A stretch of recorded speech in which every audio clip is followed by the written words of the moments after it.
దయచేసి ఎవరు కూడా అనాలోచితంగా ఉండదు. తలలోంచి కళ్ళు మూసుకొని దేవుని సన్నిధానంలో స్తుతి ఆరాధన కొరకు సిద్ధపడదాం. 8 మాసాలు దేవుడు తన కృపలో జ్ఞాపకం చేసుకున్నాడు.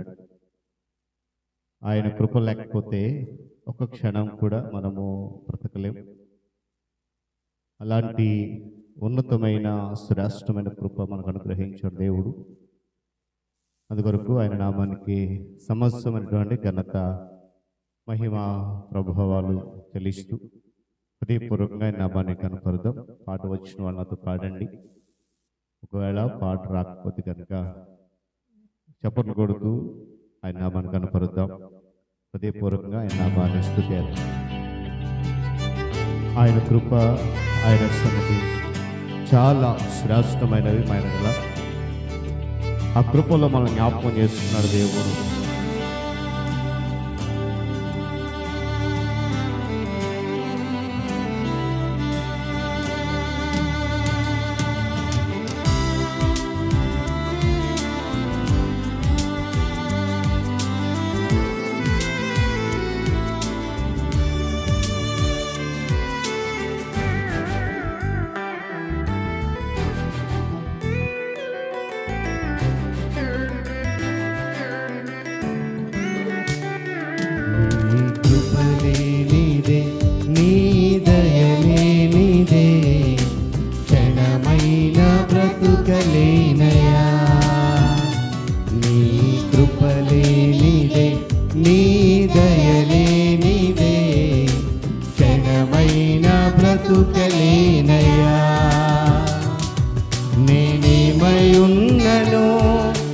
నాకేమున్నను కేవలం నీ కృప.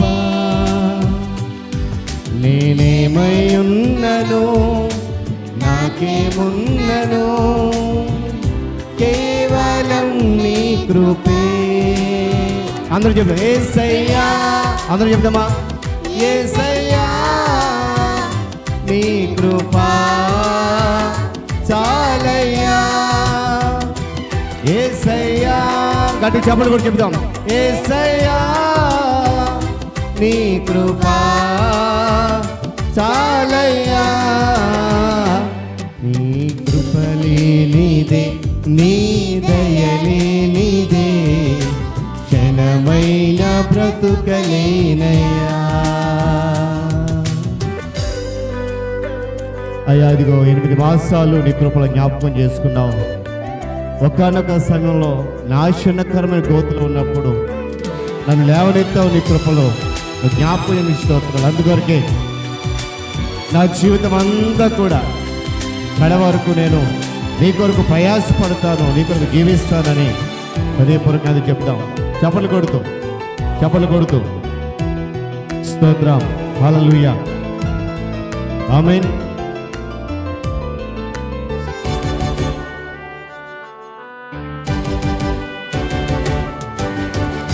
నాశనకరమైన గోతి నుండి నన్ను లేవనెత్తినది నీ కృపా.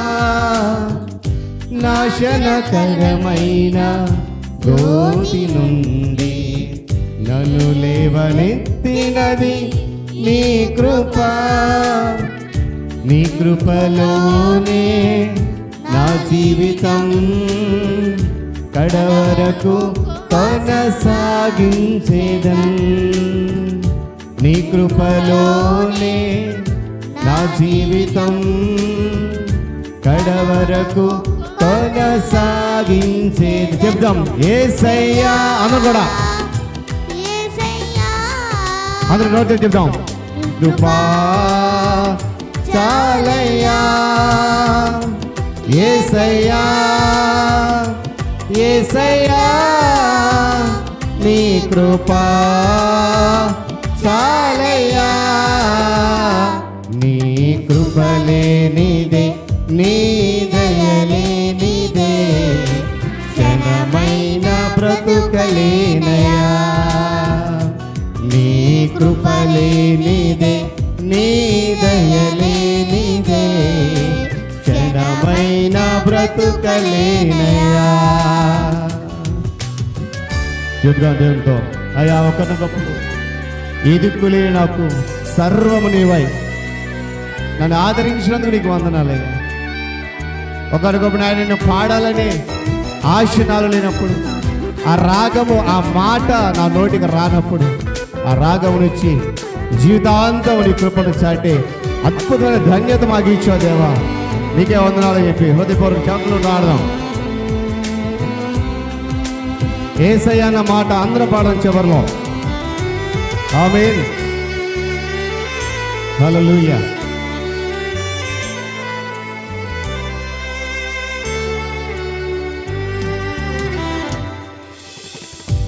ఏ దిక్కులేని నాకు సర్వము నీవై, ఆదరించినది నీ కృపా. ఏ దిక్కులేని నాకు సర్వము నీవై, ఆదరించినది నీ కృపా. మాటరాని నాకు రాగమునిచ్చి, నీ కృపను చాటి ధన్యతనిచ్చావు. మాటరాని నాకు రాగమునిచ్చి, నీ కృపను చాటి ధన్యతనిచ్చావు. యేసయ్యా యేసయ్యా చెప్దాం, యేసయ్యా నీ కృపా చాలయ్యా. యేసయ్యా చెప్పాలి, యేసయ్యా నీ కృపా చాలయ్యా. నీ కృపలే అందరూ చెప్దాం, నీ దయలేనిదే, క్షణమైన బ్రతుకలేనయ్యా. నీ కృపలేనిదే, నీ దయలేనిదే, క్షణమైన బ్రతుకలేనయ్యా. నేనేమై ఉన్నాను అందరూ చెప్దాం, నాకేమున్నను కేవలం నీ కృపే. మళ్ళీ చెప్తామా, నేనేమై ఉన్నను నాకేమున్నను కేవలం నీ కృపే. యేసయ్య చెప్తాం, యేసయ్యా యేసయ్యా నీ కృపా చాలయ్యా. యేసయ్యా యేసయ్యా నీ కృపా చాలయ్యా. హల్లెలూయా. హృదయపూర్వక దేవుని వైపు చూద్దాం, వాక్య సందేశం వరకు సిద్ధపడదాం. అయ్యా నీ కృప ఎంత ఉన్నతమైన ఆడదా, నీకే స్తుతులు దేవా, నీకే వందనాలు తండ్రి, నీకే స్తుతి మహిమ తండ్రి. హృదయపూర్వకంగా హృదయమంతా దేవుని వైపు తిప్పుదాం, వాక్యం కొరకు సిద్ధపడదాం. సమస్త ఘనత మహిమ ప్రభావములు ఆయన నామముకు మాత్రమే చెల్లును గాక. మహోన్నతుడ మీకు వందనాలు. ఈ స్తుతి ఆరాధన ద్వారా మీ నామము కనపరచబడిందని, మీరు మా స్తుతి ఆరాధన ద్వారా ఆయన మీరు సన్నతించబడ్డారని, స్తుతుల మీద ఆసీనుడు అయిన నీవు మా ఈ స్తుతి ద్వారా మమ్మల్ని ఆశీర్వదిస్తున్నందుకు స్తోత్రాలు. ఎవరెవరైతే బిడ్డలు హృదయపూర్వకంగా నీ కృప మాకు చాలయ్యా అని పాడారో ప్రతి ఒక్క బిడ్డపై నీ కృప కుమ్మరించండి నాయన. కొద్ది నిమిషాలు నీ మాటలు వినాలని ఆశపడుతున్నాం. ఇదిగో నీ మాటలు చేత పట్టుకొని నీ దాసుడు నీ పక్షం నిలబడబోతున్నాడు. వట్టివాడు బలహీనుడు నీ దాసుడు, మీ సిలువ చాటు మరుగుపరచండి, బలపరచండి. నాతో మాతో మీరు మాట్లాడండి, ఎందుకంటే ఆ మాటలు విలువైనవి, అమృతము లాంటివి, శ్రేష్టమైనవి, జుంటె తేనె దారలకైన మధురమైన మాటలు. ఆ మాటలు వినగలిగే చెవులను, వినిన వాటిని గ్రహించగలిగే మనస్సు మాకందరికి దయచేయమని. నా నోటి మాటలు మా అందరి హృదయ ధ్యానములు కేవలము నీ దృష్టికి మాత్రమే అంగీకారములుగా చేసుకున్నామని నీ ప్రియకుమారుడు మా రక్షకుడైన యేసుక్రీస్తు వారి ఉన్నతమైన నామములో ఈ ప్రార్థన అడిగి సమర్పిస్తున్నాను మా తండ్రి, ఆమేన్. దయచేసి నిశ్శబ్దం కూర్చుందాం. దేవుని పరిశుద్ధ నామమునకు మహిమ కలుగును గాక. హల్లెలూయా. శబ్దము హల్లెలూయా, హల్లెలూయా. మరి దేవుడు 8వ మాసము చివరి దినం, నిజంగా ఈ 8వ మాసాన్ని శుక్రవారంతో ప్రారంభించాం, ఆదివారంతో ముగిస్తూ ఉన్నాం. దేవుడు అతి కృప ధన్యత మనందరికి అనుగ్రహించాడు. అందును బట్టి ఆయన ఉన్నతమైన పరిశుద్ధ నామమునకి మహిమ ఘనత సమస్త ప్రభావము చెల్లునుగాక. మరి చేరవచ్చిన మీ అందరికీ, సంఘ నాయకులైన వారికి, విశ్వాసులకు, మరి పెద్దలుగా ఉన్న తండ్రి గారు కేజే భక్తవత్సలం గారికి వందనాలు చెల్లిస్తూ, మరి నూతనంగా రక్షణ అనుభవంలోనికి నడిచినటువంటి ప్రియులు సహోదరులు ప్రశాంతి గారికి సంఘపక్షాన మరొకసారి హృదయపూర్వకంగా వారికి స్వాగతాన్ని తెలియజేస్తున్నాను. కొద్ది నిమిషాలు దేవుని మాటల మీద దృష్టి పెడదాం. మన కొరకు 17వ సంకీర్తన మొదటి 4 చరణాలు చదవబడ్డాయి. ఈరోజు ఈ 4 చరణాలలో ప్రాముఖ్యంగా 3వ చరణం మన యొక్క ఆత్మీయ జీవితానికి, ఆధ్యాత్మిక జీవితానికి ఉన్నతమైనటువంటి ఒక శ్రేష్టమైనటువంటి దీవెన అనేటువంటి విషయాన్ని మనము గమనించాం. ఎందుకంటే కీర్తనకారుడు అక్కడ ఒక మాట అన్నాడు చూడండి, రాత్రివేళ నీవు నన్ను దర్శించి నా హృదయమును పరిశీలించితివి, నన్ను పరిశోధన చేశావు, కానీ ఆ హృదయంలో ఎలాంటి దురాలోచన నీకు కనబడలేదు. దేవుని స్తోత్రం కలుగును గాక. ఈరోజు పిల్లరా, మన హృదయపు కొలమానం ఏంటనేది దేవునికి తెలుసు. మన హృదయపు కొలత ఎంత అనేది దేవునికి తెలుసు. ఆ హృదయపు కొలత ఏంటనేది మనకు తెలియదు, గమనించాలి. కానీ దేవునికి ప్రతి మానవుని యొక్క హృదయ అంతరంగము స్పష్టంగా తెలుసు. ఆ హృదయంలో ఏముందో, ఏ ఆలోచన ఉందో, ఎలా ఉంటున్నారు, ఎలా ప్రవర్తిస్తున్నారు, ఎలా జీవిస్తున్నారు, ఆత్మీయంగా ఎలా అభివృద్ధి చెందాలనుకుంటున్నారు అనే సమస్తమైన ఆలోచనను ఎరిగినటువంటి దేవుడు. అందుకే ఒక మాట ఉంది, హృదయ రహస్యములను ఎరిగినటువంటి దేవుడు. దేవుని స్తోత్రం కలుగును కాక. చూడండి, మనం వేసుకున్న బట్టల కొలత తెలుసు. ఏమండి, బట్టల కొలత తెలుసు. మనం వేసుకునేటువంటి చెప్పులు, షూస్ కొలత తెలుసు. ఒకవేళ ఆ కొలమానం సరిపోలేదనుకో, వెంటనే దాన్ని ఏం చేస్తాం? మార్చేస్తాం, ఉంచుకోము.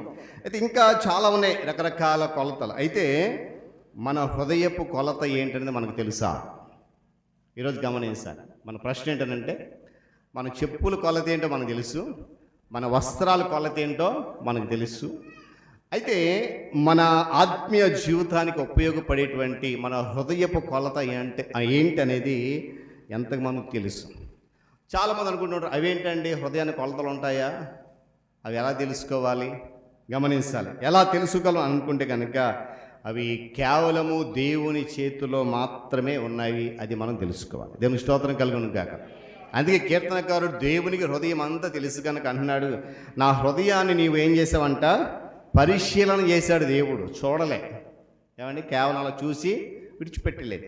ఆ హృదయంలో ఏమున్నది అని చెప్పి ఒకదాని తర్వాత ఒకటి పరిశీలన చేసినప్పుడు దావీదు యొక్క హృదయంలో ఎలాంటి దురాలోచన దేవునికి కనబడలేదు. ఎంత ధన్యత! దేవుని స్తోత్రం కలుగును గాక. మరి రోజు మన హృదయాన్ని దేవుడు పరిశీలన చేస్తే, మన హృదయాంతంలోనికి దేవుడు తొంగి చూస్తే, ఏమండి, ఇలాంటి మాట మనం చెప్పగలమా?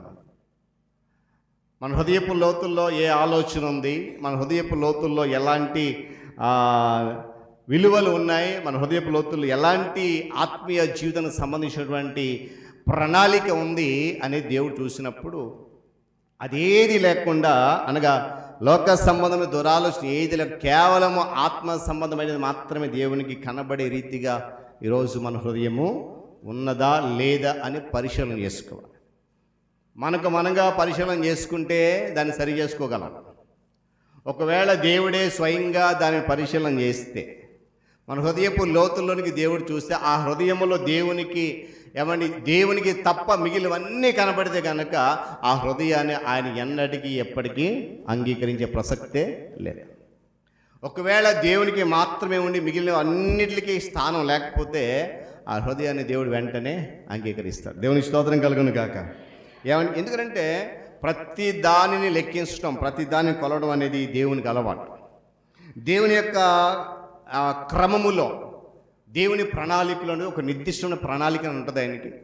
ఆ ప్రణాళికలో ఉన్నటువంటి క్రమాన్ని ఆయన ప్రేమిస్తాడు. మనము నడుస్తున్నటువంటి క్రమము, మనం జీవిస్తున్న క్రమాన్ని దేవుడు ఏం చేస్తాడంట, పరిశోధిస్తూ ప్రేమిస్తాడు. అయితే మనలో ఉన్నటువంటి అక్రమం ఏదైతే ఉందో దానిని మాత్రమే ద్వేషిస్తాడు. మనల్ని ద్వేషించడు ఆయన. దేవుని స్తోత్రం కలుగును గాక. మనం ఎన్నిసార్లు దేవునికి వ్యతిరేకంగా ఉన్న మన హృదయము దేవుని కొరకు ఆలోచన చేయకపోయినా ఆ హృదయంలో ఉన్నటువంటి అక్రమాన్ని ద్వేషిస్తాడు, కానీ ఆయన నిన్ను మాత్రము ద్వేషించాడు. ఆ విషయాన్ని మనము గుర్తుపెట్టుకోవాలి. ఎందుకంటే సృష్టిలో ఉన్నటువంటి సమస్తము కూడా దేవుని యొక్క కొలమానం ప్రకారమే ఉంది. అందులో ఎలాంటి సందేహమో లేదు. ఆయన ప్రణాళిక ప్రకారం, ఆయన ఉద్దేశం ప్రకారం నెరవేర్చాడు. ఆయన ప్రమాణాలు చాలా పరిపూర్ణమైనవండి. అందులో ఎలాంటి లోపము లేదనే సత్యాన్ని కూడా గమనించాలి. ఎందుకంటే ఆయన తన పొడిసిటిలో జలములను కొలిచినవాడు, ఆయన జ్ఞానతో ఆకాశాన్ని కొలిచినవాడు, భూమిలో మన్నును కొలపాత్రలో ఉంచినటువంటి వాడు, ఏమండి త్రాసుతో పర్వతాలను సహితము తూచిన దేవుడు. దేవుని స్తోత్రం కలిగి ఉంది కనుక అలాంటి దేవుని మనం కలిగి ఉన్నాం. అందుకే వాక్యంలో మాట్లాడుతుంది, యెహోవా తమకు దేవుడుగా గల జనులు ధన్యులు. మరి ఈరోజు మనం అందరూ కూడా ధన్యులమే, మంచిది. అయితే ఆ ధన్యుల వరుసలో ఉన్న మన హృదయము దేవునికి అనుకూలంగా ఉందా లేదని ప్రశ్నించాలి.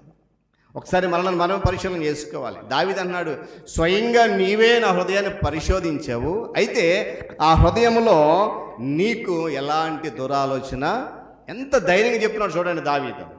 మరి రోజు అలాంటి ధైర్యం మనలో ఎంతమంది? ప్రభువా, నీవు నా హృదయంలోనికి తొంగి చూసినప్పుడు, నా హృదయాన్ని నువ్వు పరిశీలన చేసినప్పుడు, నా హృదయాన్ని నీవు పరీక్షించినప్పుడు, నా హృదయంలో నీకు తప్ప వేరే దేనికి స్థానం లేదు కనుక, ఆ స్థానము నీదే కనుక ఎటువంటి దురాచరణ లేదు అనేది నీకు స్పష్టంగా కనబడిందని మనం చెప్పగలుగుతున్నామా? ఈరోజు మన హృదయాన్ని మనం ఎన్నిసార్లు మోసం చేసుకుంటున్నామో ఏమండి దేవుని విషయంలో గమనించాలి. తూనిక చేత కొండలను సైతం తూచిన వాడు ఆయన, నక్షత్రాలను లెక్కించిన వాడు ఆయన, చివరికి మన తల వెంట్రుకలను కూడా లెక్కించగల సమర్థ. మనం లెక్కించగలమండి? ఎంతసేపు కూర్చున్నా తరగో, చిరాకు వస్తుంది తప్ప లెక్క తేలదు. కానీ దేవుడు మన తల మీద ప్రతి వెంట్రుకను కూడా లెక్కించేవాడు. దేవుడు సమస్తాన్ని కొలిచేటువంటి వాడు. ఆ కొలిచేటువంటి క్రమంలో మన హృదయాన్ని సహితం ఆయన పరిశీలన చేస్తున్నాడు. దేవుడు అంటండి మన హృదయాలను పరిశీలించి పరీక్షించి వాటి పరిస్థితి ఎలా ఉందో తెలుసుకుంటాడంట.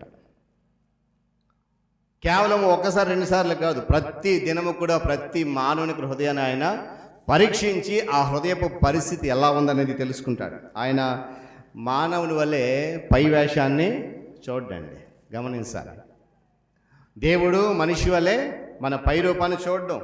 కేవలం ఆయనకు కావాల్సింది ఏంటంటే హృదయాంతరంగం మాత్రమే దేవునికి కావాలి. అది మాత్రం చూస్తాడు. నువ్వు ఎంత అందంగా ఉన్నావు, నువ్వు ఎంత కొత్త బట్టలు వేసుకున్నావు, ఎంత ఖరీదు గల దుస్తులు వేసుకున్నావు, ఎంత ఖరీదు గల బంగారం వేసుకున్నావు, ఎంత చక్కగా ఉన్నావు, ఎంత చదివావు, ఏం చేసావు, ఎలా ఉన్నావు, ఎంత పలుకుబడి ఉందో నీకు, ఎంత పేరు ఇవేమి చూడండి. ఇవన్నీ కలిగి ఉన్న నీవు నీ హృదయపు అంతరంగము దేవునికి అనుకూలంగా ఉందో లేదు అది మాత్రమే చూస్తాడు. ఎందుకంటే ఇవన్నీ ఇచ్చిన దేవుడే. మనకున్న చదువు, మనకున్న హోదా, మనకున్న ఉద్యోగము, ధనము, సంపద అంతా కూడా అదేంటి భాస్కర్, మనం కష్టపడ్డాం కదా. చాలామంది అనే మాట అదే. కష్టపడకపోతే ఎవడు జీతం ఇస్తాడండి? కూలి పనికి వెళ్ళకపోతే ఎవడు డబ్బులు ఇస్తాడండి? మంచిదే కాదని నేను చెప్పను, కానీ వాటన్నిటిని నీ కొరకు నా కొరకు సమకూర్చిన వాడు దేవుడే. దేవుని స్తోత్రం కలుగును కాక. ఆయన కనుక సమకూర్చకపోతే ఈ సంపద, ధనము, ఈ ఉద్యోగము, వ్యాపారం ఏది కూడా మనకి రాదు. గమనించాలి ఏమండి. ఆయన మనం గమనించేది ఏంటంటే కేవలం మన హృదయాన్ని మాత్రమే గమనిస్తాం. ఎందుకంటే దేవునితో సంబంధము, స్నేహము, ఆ సహవాసము మన హృదయములోనే ప్రారంభం అవ్వాలి. మనం పైకి పెదవులతో ప్రభువా నేను నిన్ను ప్రేమిస్తున్నాను, నేను నిన్ను వెంబడిస్తున్నాను, నీతో నాకు సంబంధం ఉంది, నాకు స్నేహం ఉంది, నీతో సహవాసం ఉందని నోటి మాట చెప్పేస్తే అది ఫలించేది కాదు. అది మన హృదయపు అంతరంగములో నుండి ప్రారంభం అవ్వాలి. అలా ప్రారంభమైనప్పుడే ఆ సహవాసము లేక దేవునితో ఆ సంబంధము మనము బ్రతికి ఉన్నంత కాలము ఉంటుంది. దేవుని స్తోత్రం కలుగును గాక. చెప్పాలి కదా హల్లెలూయా. ఏమండి, కొందరు అనుకున్నట్లు వారు పుట్టినటువంటి కుటుంబాన్ని బట్టి, వారు వెళ్తున్న సంఘాన్ని బట్టి, వారు చేస్తున్నటువంటి క్రియలను బట్టి కాదు. ఏమండి, దేవుడు ఒక మనిషిని కొలిచేటప్పుడు ఏంటండి ఆ హృదయం చుట్టూ కూడా ఆ కొలమానం పెడతాడంట. మనం వచ్చే సంఘాన్ని బట్టి కాదు, మనము జన్మించిన కుటుంబాన్ని బట్టి కాదు, మనం చేస్తున్నటువంటి పనుల వల్ల కాదంట. కానీ ఆ హృదయాన్ని కొలిచేటప్పుడు దాని చుట్టూ ఒక కొలమానం అనే దేవుడు పెడతాడు. ఆ హృదయంలో ఆయన చూసేటువంటి కొన్ని విషయాలు ఉన్నాయి బైబిల్లో. దేవుడు మన హృదయాన్ని పరిశీలన చేస్తాడు. చేసిన తర్వాత ఆ హృదయంలో ఆయన చూసేవి ఏంటి అనేటువంటి విషయాన్ని గమనిస్తే చూడండి, 2వ దినవృత్తాంతుల గ్రంథం 16వ అధ్యాయం 9వ వచనంలో ఒక చక్కటి మాట ఉంది. ప్రారంభ వచనాల్లో 2వ దినవృత్తాంతుల గ్రంథం 16వ అధ్యాయము 9వ వాక్యం. జాగ్రత్త గమనించండి మాట. తన ఎడల యథార్థ హృదయము గలవారిని బలపరుచుటకై యెహోవా కనుదృష్టి లోకమందంతటను సంచారము చేయుచున్న. చాలు. దేవుడు మన హృదయాన్ని పరిశీలన చేసినప్పుడు, లేక మన హృదయాన్ని పరీక్షించి మన హృదయంలోనికి తొంగి చూసినప్పుడు ఆయన ప్రాముఖ్యంగా ఎంచేటువంటి ఏంటిదంటే మన హృదయంలో యథార్థత ఎంత ఉంది. గమనిస్తున్నారా? చూడండి, ఆ యెహోవా ఏమన్నాడు ఇక్కడ, మళ్ళీ చదువుతాం చూడండి. తన ఎడల యథార్థ హృదయులను బలపరుస్తాడు దేవుడు. ఆయన మన హృదయంలో చూసేది మొట్టమొదటి అదే, మనం ఎంత యథార్థంగా ఉన్నాం దేవుని పట్ల. చూడండి, సాధారణంగా మనిషి కంటండి యథార్థత విషయంలో నిలకడ ఉండదట, యథార్థంగా ఉండలేదట లోక సంప్రదాయ విషయం. కానీ దేవుడు అంటున్నాడు, లోకములు మీరు ఎలా జీవిస్తున్నారో నా దగ్గర కూడా అలాగే జీవిస్తే కుదరదు అంటున్నాడు. మన హృదయము ఆయన పట్ల ఎలా ఉండాలంట, యథార్థంగా ఉండాలి. అందులో ఎలాంటి సందేహం లేదు. ఎందుకంటే దేవుడు మన ఎడల ఎంత యథార్థంగా ప్రవర్తిస్తున్నాడో, దేవుడు మనకు ఎంత యథార్థంగా తన కృపనిస్తున్నాడో, ఎంత యథార్థంగా ఆయన మనం దీవిస్తున్నాడో, అంతే యథార్థంగా మన హృదయం ఆయన కొరకు మనము సిద్ధం చేయాలి. అదే అంటున్నాడు అక్కడ, యథార్థ హృదయం గలవారిని బలపరచడానికి యెహోవా కనుదృష్టి లోకమందంతటా సంచారం చేస్తుంది. మరి ఈరోజు మన హృదయంలో దేవుడు చూసేటువంటి యథార్థత ఉందా? ఒకసారి మనం ఆలోచన చేయాలి. ఈ మధ్యాహ్న సమయంలో ఆ హృదయంలో ఎంత యథార్థత ఉందో పరీక్షిస్తాడు ఆయన. దేవుని యొక్క విషయంలో యథార్థత గలవారు, నమ్మకమైన వారు కావాలి, విశ్వాసంతో ముందుకు వెళ్ళేవారు కావాలి. దేవుడు అలాంటి వారి కొరకు వెతుకుతూ ఉన్నాడు. నేను ఒక వాక్యం మాట చెప్తుంది, ఆయన ఆకాశం నరులను ఏం చేస్తున్నాడంట, పరిశీలన చేస్తున్నారు. అయితే చేసినప్పుడు ఏం కనబడింది ఆయనకి? చూద్దామా, 14వ సంకీర్తన 2వ చరణం. వివేకము కలిగి దేవుని వెదక్కువారు కలరేమో అని యెహోవా ఆకాశమును చూచి నరులను పరిశీలించను. అలా చూసినప్పుడు నరుల యొక్క పరిస్థితి ఏంటనంట, వారందరూ దారి తొలగి బొత్తిగా చెడి ఉన్నారు, మేలు చేసేవాడు ఒక్కడు కూడా లేడంటాడు. యథార్థ హృదయం గలవారిని దేవుడు వెతుకుతా ఉన్నాడు ఆకాశం నుండి. యథార్థంగా ప్రవర్తిస్తూ, యథార్థంగా జీవిస్తూ, యథార్థంగా దేవుని కొరకు నిలబడేటువంటి ధైర్యవంతుల కొరకు దేవుడు చూస్తున్నప్పుడు అలాంటి వారు ఒక్కడు కూడా ఏమన్నారు, అలాంటి వారు ఒక్కరు కూడా లేరట. ఏం చేశారు వాళ్ళంతా? వారందరూ దారి తొలగి బొత్తిగా అంటే అందుకు మరి అవకాశం లేదు. మరి ఈరోజు దేవుడు మన హృదయంలోనికి చూస్తూ ఉన్నాడు. మరి మన హృదయంలో ఆయన ఆశిస్తున్నటువంటి యథార్థత ఉందా? ఉంటే అది ఎంత కొలమానంలో ఉంది అనేది మన విషయాన్ని గమనించాలి. ఎందుకంటే యథార్థ హృదయాలు గల వారిని ఆయన ఏం చేస్తాడు, బలపరుస్తాడు. ఈనాడు ఎక్కడ చూసినటువంటి వేషధారణ ఎక్కువైపోయింది, ఎక్కడ చూసినటువంటి కపటము ఎక్కువైపోయింది, కల్మషం ఎక్కువైపోయింది. అలాంటి వారే ఎక్కువ కనబడుతూ ఉన్నారు సమాజంలో, చివరికి క్రైస్తవ సంఘాల్లో కూడా. దేవుడు ఒక మాట అంటాడు, వేషినైనా క్షమిస్తాను కానీ కదా. మరి మనం ఎందుకుంటున్నాం అలాగా? ఆయన స్వయంగా చెప్పాడు, నేను వేషధారిని క్షమించను. ఈరోజు సంఘాల్లో క్రైస్తవ సమాజంలో ఎక్కువ అలాంటి వారే వేషధారులు కనబడుతూ ఉన్నారు. కపటము మనస్తత్వం గలవారు, కల్మషం గలవారు కనబడుతున్నారు. జీవితంలో నటించేవారు ఎక్కువైపోయారు. హృదయాల్లో యథార్థత లేదు. దేవుని కొరకు ఏదో వస్తున్నాం, వెళ్తున్నాం, సంఘానికి ఏదో వస్తున్నాం, వెళ్తున్నాం, కానీ హృదయంలో దేవునికి సంబంధించినటువంటి సంఘమైనటువంటి ఆత్మ సంబంధమైనటువంటి ఆశ కానీ కోరిక కానీ ఏమాత్రం లేకుండా కేవలం నటిస్తూ వస్తున్నాం దేవుని సన్నిధికి. గమనించండి ప్రియ దేవుని సంగమ, ఒకవేళ నువ్వు మనిషి ముందు ఎంతకాలం నటించగలుగుతావు? నువ్వు బ్రతుకు మహా అయితే ఒక 70 సంవత్సరాలు బ్రతుకుతావేమో. ఈ 70 సంవత్సరాలు నటించి బ్రతికాయి. మరి తర్వాత ఈ భూమి మీద యాత్ర ముగించిన తర్వాత నటించడానికి అవకాశం లేదండి. గమనించాలి. చూడండి, మనము చాలామంది సినిమా వాళ్ళని చూస్తాం. వాళ్ళు కేవలం ముఖాలకు మాత్రమే రంగులు వేసుకుంటారు, మేకప్ వేసుకుంటారు. కానీ క్రైస్తవ సంఘాల్లో హృదయానికి మేకప్ వేసేస్తున్నాం. హృదయానికి ముసుగు వేసేసి ఏదో నామకార్థంగా దేవుని దగ్గరికి వస్తున్నాం. గమనించండి. కానీ దేవుడు అలాంటి వారి కొరకు చింతిస్తూ ఉన్నాడు. అలాంటి వారిని చూసి ఆయన బాధపడుతూ ఉన్నాడు. అయ్యో, బయట చూస్తే వీళ్ళు ఇష్టానుసారంగా జీవిస్తూ నా దగ్గరికి వచ్చేసరికి నేను కోరుకున్న ఆ హృదయానికి ముసుగు వేసేసి, నేను కోరుకున్న ఆ హృదయానికి మేకప్ వేసేసి కేవలం ఏదో నామకార్థంగా నా దగ్గరికి వచ్చి కూర్చున్నారు చెప్పి ఆ చూసిన దేవుడు ఏం చేస్తున్నాడంటే ఏమండి చాలా చింతిస్తున్నాడు. అందుకొరకు అంటాడు భక్తుడు, ఆయన మీ కొరకు చింతిస్తున్నాడు. ఎందుకనంటే ఆయన కోరుకున్నటువంటి యథార్థత హృదయం మనలో లేకపోవడం వల్ల దేవుడు చింతిస్తున్న విషయాన్ని గమనిస్తాను. ఏమండి చూడండి, ఒక సామెత ఉంది, మంటి పెంకు మీద వెండి పూత పూసినట్టని. హృదయాలు యథార్థత లేనివారు ఈరోజు చాలామంది అలాగే జీవిస్తున్నారు. అలాంటి వారిని దేవుడు ఎప్పటికీ కూడా అంగీకరించిన విషయాన్ని కూడా గమనిస్తాను. చూడండి, మనము ఇళ్ళకు సున్నం వేస్తాం. సున్నం వేసిన తెల్లవారు వర్షం వచ్చింది అనుకోండి, సున్నం ఉంటుందా? కొట్టుకుపోద్ది ఏదో ఒక రోజు కదా. వెంటనే కొట్టుకుపోయినా ఒక వారం తర్వాత, నెల తర్వాత, 2 నెలల, పోనీ ఒక సంవత్సరం అనుకోండి. ఆ సంవత్సరం తర్వాత వేసిన సున్నం ఉండదు, కొట్టుకుపోద్ది కదా. అలాగే దేవుని దగ్గర వేసిన వేషం కూడా ఒకరోజు బయటపడుతుంది. మనకు గోడకు వేసిన సున్నం ఏ విధంగా అయితే ఒకరోజు కొట్టుకుపోతుందో, మనము దేవుని దగ్గర వేసేటువంటి ఆ వేషం కూడా ఒకరొక రోజు బయటపడుతుంది. దేవుడు అలాంటి వారిని కొలవాల్సినటువంటి పని లేదు. ఎందుకంటే ఆయన కోరుకునే వారి హృదయం పూర్తిగా ఆయనకు మాత్రమే అంకితం అవ్వాలనే విషయాన్ని ఆయన కోరుకున్నాడు. కనుక యథార్థంగా ఉండాలనేది ఆయన కోరిక. కనుక యథార్థత కలిగి జీవించేటువంటి హృదయము మనలో ఉండాలనేది దేవుని సేవకునికి తెలియజేస్తుంది. రెండవ మాట, మన హృదయంలో ఆయన ఏం చూస్తాడు? మొదటిది యథార్థతను చూస్తాడు.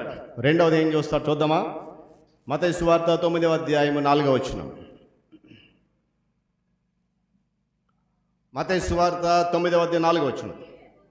యేసు వారి తలంపులు గ్రహించి, మీరెందుకు మీ హృదయములలో దురాలోచన చేస్తున్నారు? దేవుడు మనం చూసేటువంటి రెండోది మన హృదయపు ఆలోచన. మొదటిగా మన హృదయంలో ఆయన ఏం చూస్తాడంట? యథార్థత చూస్తాడు. నువ్వు యథార్థంగా జీవిస్తే ఆయన నిన్ను ఇంకేం చేస్తాడంట? బలపరుస్తాడు. గమనించారు, వాక్యం అది చెప్తుంది. మనం చదివినటువంటి 2వ దినవృత్తాంత గ్రంథములో, తన ఎడల యథార్థ హృదయం గలవారిని బలపరుచుటకై యెహోవా కనుదృష్టి లోకమందంతటా సంచారం చేయాలి. నీవు నేను ఆయన ఎడల యథార్థ హృదయం కలిగి ఉంటే మనము ఆధ్యాత్మిక బలపడతామనే విషయాన్ని గమనించాలి.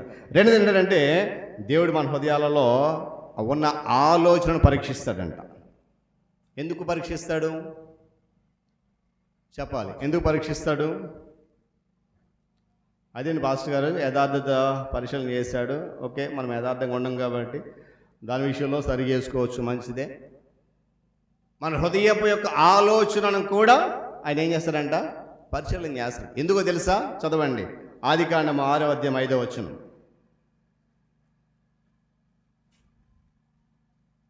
చదవాలి.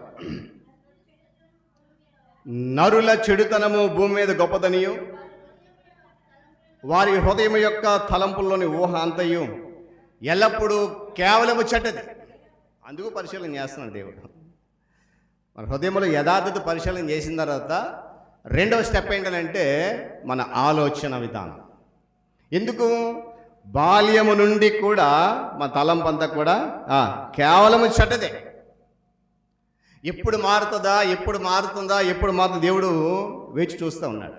కానీ మనం ఏం చేస్తామంటే దేవుడు చూసే చూడవలే, మనం కనబడట్లేదు కదా, దేవుడు మనకు కనబడట్లేదు కదా. మనము దేవునికి ఏమంటే దేవుడు మనకు కనబడకపోయినా ఆయన కనుదృష్టికి మాత్రం మనము మరుగు చేయబడలేదు. గమనిస్తాం. కేవలం నేను ప్రారంభంలో చెప్పాను, ఆయన మన పై రూపాన్ని ఏమాత్రం కూడా చూడడు. నువ్వు ఎర్రగా ఉన్నావా, నల్లగా ఉన్నావా, బొద్దుగా ఉన్నావా, సన్నగా ఉన్నావా, ఇదేం చూడ్డు ఆయన. నువ్వు ఎలా ఉన్నా సరే నీ హృదయం ఏంటనేది మాత్రమే ఆయనకు కావాలి.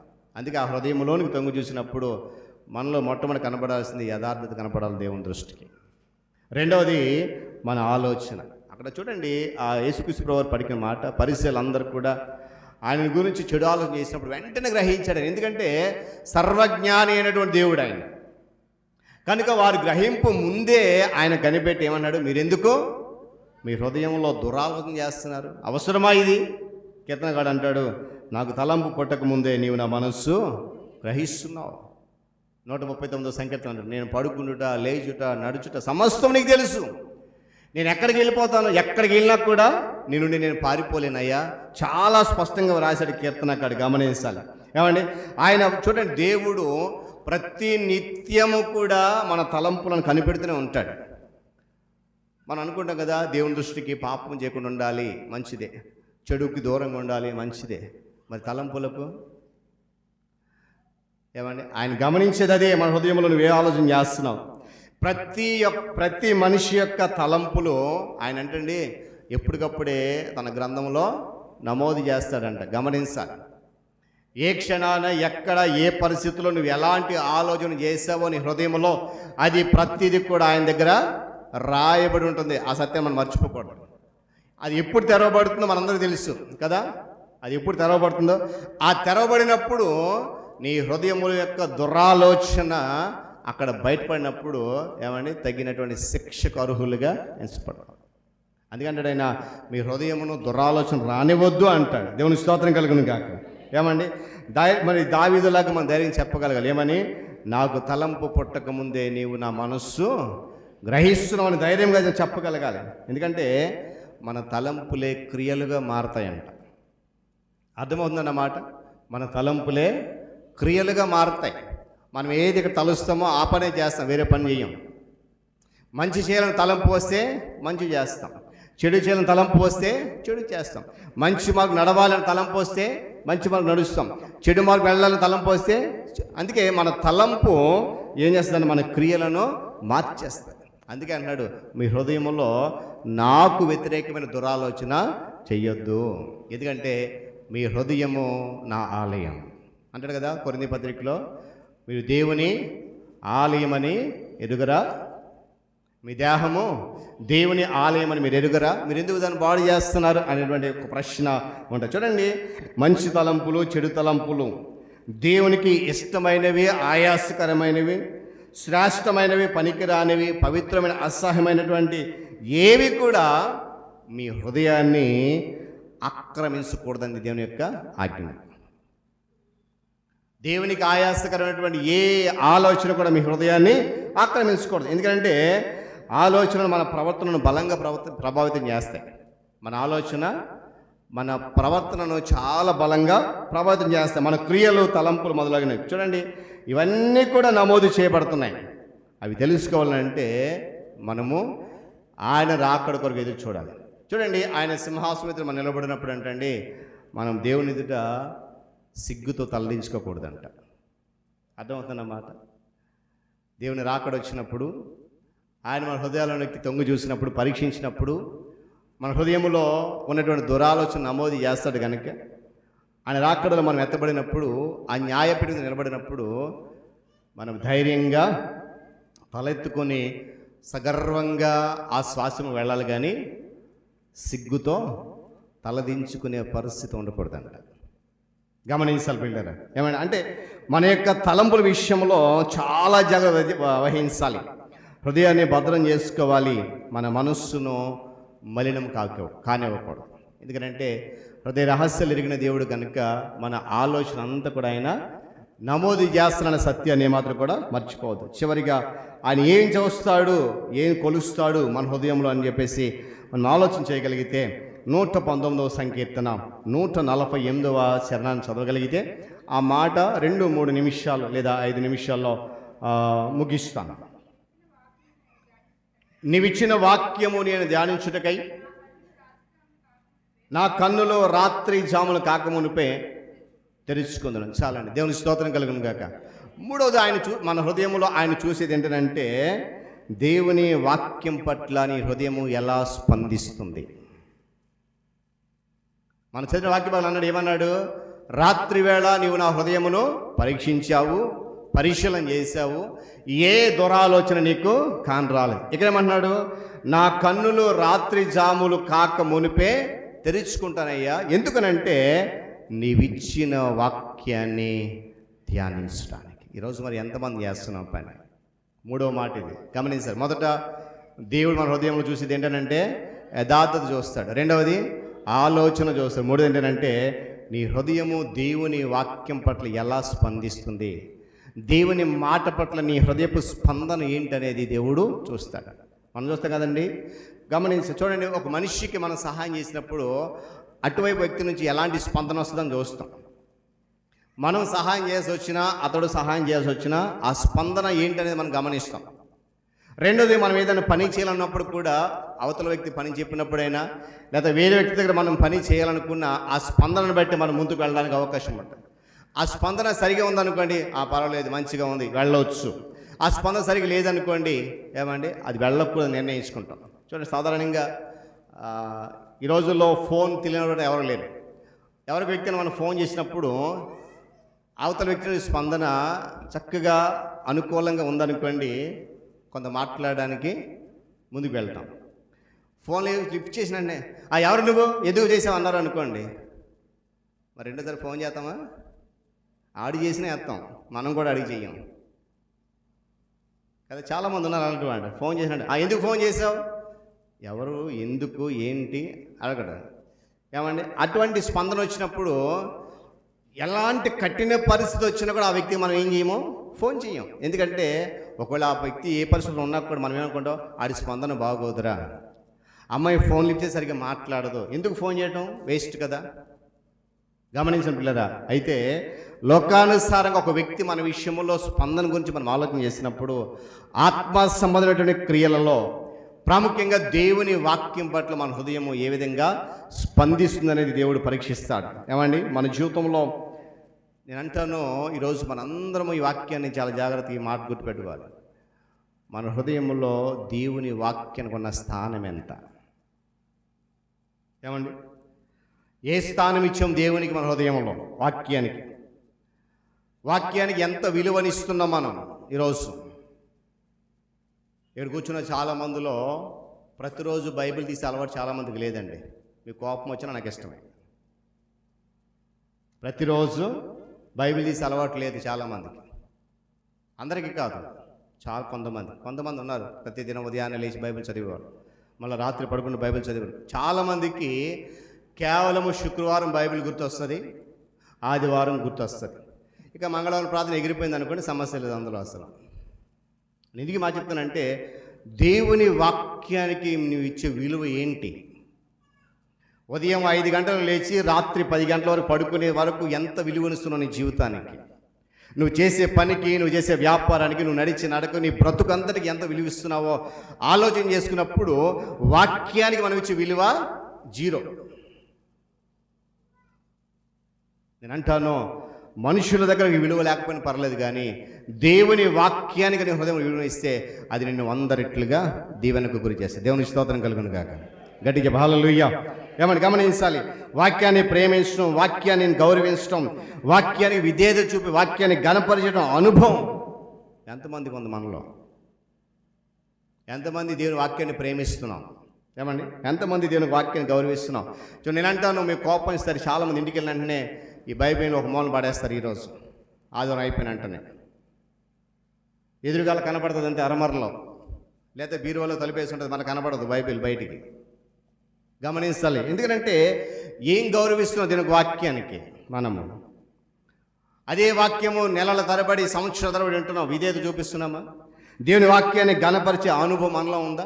మనల్ని మనం గొప్ప చేసుకుంటున్నాం, మనల్ని మనం ఘనపరుచుకుంటున్నాం, కానీ దేవుని వాక్యాన్ని ఘనపరిచే అనుభవం మన హృదయానికి లేదు. అందుకే దేవుడు ఆ హృదయాన్ని పరిశీలన చేస్తున్నాడు.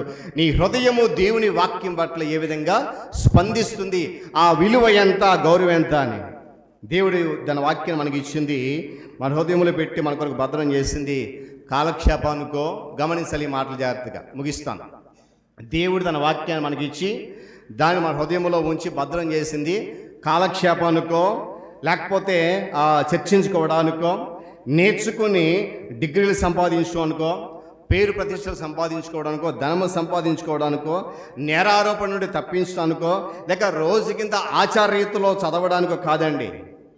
మరి ఎందుకు ఇచ్చాడనంటే వాక్యం ప్రకారం జీవించి మనం బ్రతకాలని ఆయన ఆజ్ఞను నిబంధనను దేవుడు మనకి ఇచ్చాడు. దేవుని స్తోత్రం కలుగును గాక. మరి అలాంటి వాక్యానికి నీ హృదయంలో ఎలాంటి స్థానం ఉంది ఈరోజు? అలాంటి వాక్యం పట్ల నువ్వు ఎంత గౌరవంగా నడుస్తున్నావు అనేది ఆలోచన చేయాలి పిల్లరా. ఏమంటే దేవుని వాక్యాన్ని పొందడం ఎంత గొప్ప ధన్యతో అది వర్ణించలేమండి.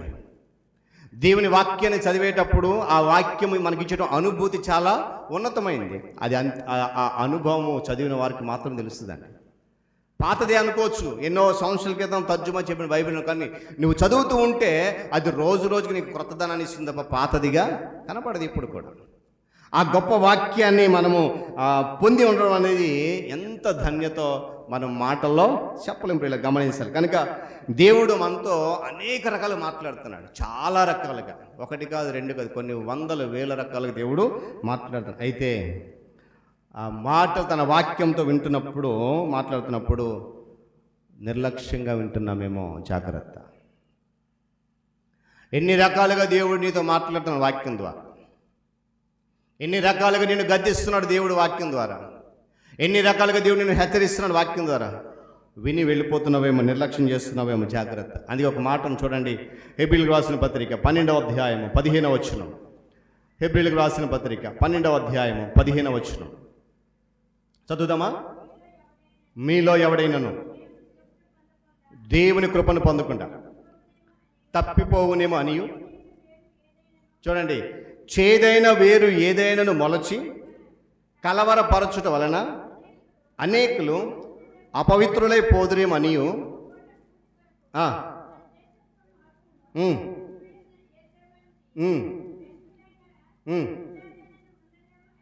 జాగ్రత్తగా చూసుకునడి, జాగ్రత్త గమనించాలి.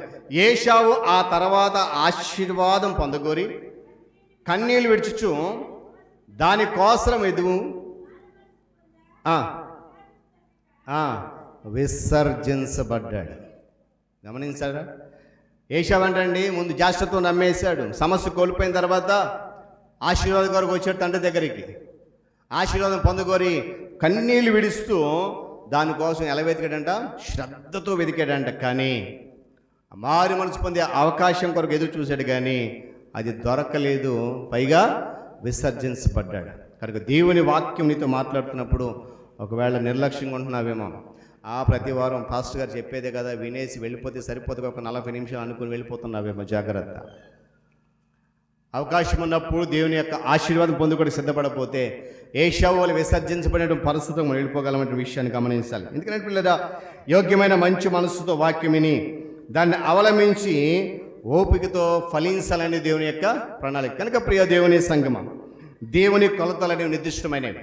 మన హృదయపు కొలతలు ఆయన చేతుల్లో ఉన్నాయి. నేను మరలా జ్ఞాపకం చేస్తున్నాను, దేవుడు మన హృదయంలో తొంగి చూసినప్పుడు, మన హృదయాన్ని కొలిచినప్పుడు మనకు కనబడాల్సింది ఏంటంటే ఆయనకి యథార్థత కనపడాలి.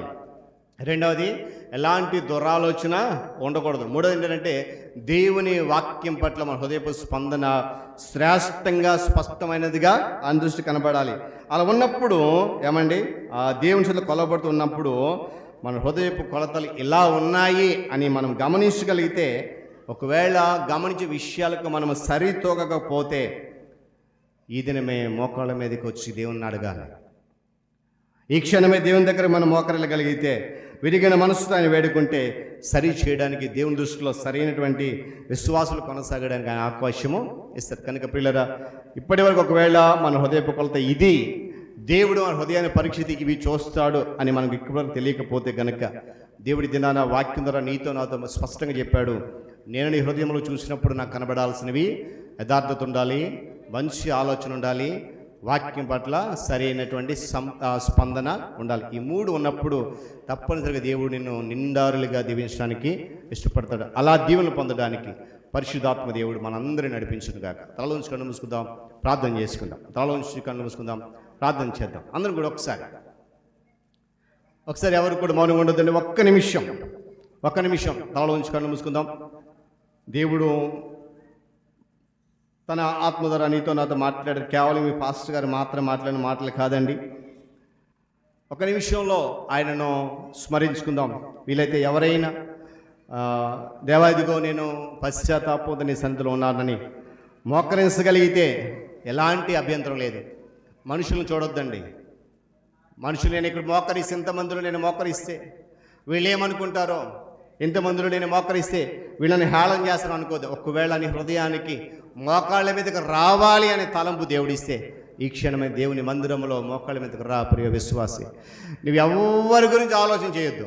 నువ్వు ఎవరి గురించి ఆలోచన చేయొద్దు. ఒక్క క్షణం దేవుని వైపు మాత్రం చూడు. దేవా ఇదిగో నేను నా హృదయపు కొలత ఇది అని నీ వాక్యం ద్వారా తెలుసుకున్నప్పుడు, నీ వాక్యం ద్వారా నేను విన్నప్పుడు, అయ్యా ఇదిగో నేను నీ సెల్ని మోకరించగలుగుతున్నానని ఒక్క నిమిషం మరి వీలైతే దయచేసి మరలా జ్ఞాపకం చేస్తున్నాను. హేళన చేస్తారని సిగ్గుతో నువ్వు తలదించుకోవద్దు ప్రియ విశ్వాసి. ఈరోజు మనుషులకు భయపడిన సిగ్గుతో తలదించుకుంటే రేపు ఆయన దగ్గర కూడా అదే సిగ్గుతో తలదించుకుంటూ వస్తుంది. మోకరించగలిగితే మోకరించలేనండి, నేను నిలబడగలేనండి, ఈ సమయం నా హృదయపు కొలత నాకు తెలిసిందండి అని అన్నవాళ్ళు లేచి నిలబడండి. చిన్న ప్రార్థన, ఒక చరణం పాడదాం. ఒక చరణం పాడిన తర్వాత దేవుని సొంతలో ప్రార్థన చేసుకుందాం. ఎండిన మా బ్రతుకును నీటి ఊటగా మార్చిన నూతన యెరూషలేములో మా పేరునే రాసిన, ఎండిన మా బ్రతుకును నీటి ఊటగా మార్చిన నూతన యెరూషలేములో మా పేరునే రాసిన, మేఘ స్తంభముగా నడిపించిన నీ మహిమనే వివరించిన, మేఘ స్తంభముగా నడిపించిన నీ మహిమనే చూపించిన, నీతో ఏకమవ్వాలనే నిరీక్షణ నాకున్నది. మాట చెప్దాం. నీతో ఏకమవ్వాలనే చెప్దాం. నీ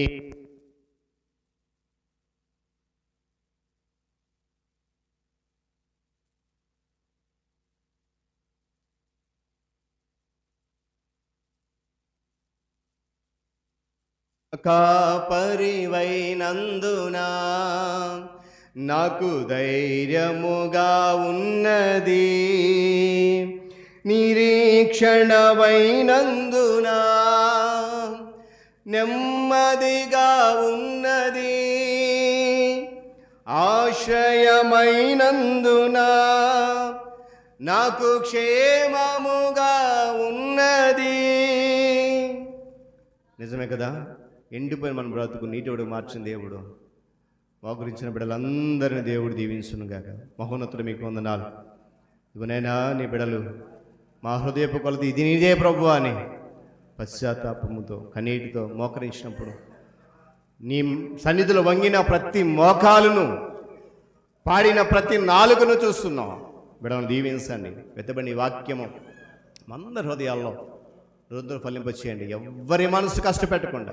నిజమే, నా దేవుడు నా హృదయాన్ని కొలిచినప్పుడు నాలో యథార్థత కనపడాలి.